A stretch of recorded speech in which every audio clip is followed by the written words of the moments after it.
সাধারণ মানুষকে সুলভে উন্নত চিকিৎসা পরিষেবা দিতে ত্রিপুরার শান্তিনিকেতন মেডিকেল কলেজ ও হাসপাতালে ওপিডি পরিষেবা চালু রয়েছে। আগামীকাল শুক্রবার 13 ফেব্রুয়ারি 2026 ত্রিপুরা শান্তিনিকেতন মেডিকেল কলেজ ও হাসপাতালের ওপিডিতে জেনারেল মেডিসিন বিভাগে থাকবেন ডক্টর রবিন পাল, ডক্টর মৌমনা দাস, ডক্টর শাকিল আহমেদ এবং ডক্টর মুক্তা নন্দী এবং ডক্টর জৈত্রী দাস।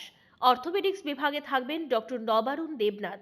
মানসিক রোগ বিভাগে থাকবেন ডক্টর সজল কুমার গুপ্ত। জেনারেল সার্জারিতে থাকবেন অধ্যাপক ডক্টর দামোদর চ্যাটার্জি, ডক্টর দেবদীপ দেবনাথ ও ডক্টর মিমানি দে। প্রসূতি ও স্ত্রী বিভাগে থাকবেন ডক্টর মেজর মাহবুব রহমান।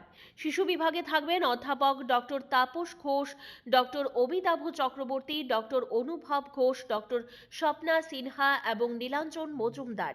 ইএনটিতে থাকবেন ডক্টর প্রাণ গোপাল দত্ত ও ডক্টর শান্তনু রায়।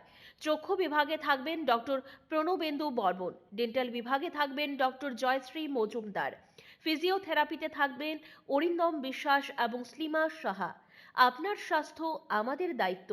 অত্যাধুনিক যন্ত্রপাতি ও উন্নত পরিষেবা। মাত্র 10 টাকার বিনিময়ে আপনারা সপ্তাহে সোম থেকে শনিবার প্রতিদিন সকাল 9টা থেকে বিকেল 5টা পর্যন্ত এই ওপিডি থেকে বিশেষজ্ঞ চিকিৎসকদের কাছ থেকে চিকিৎসা পরিষেবা নিতে পারবেন।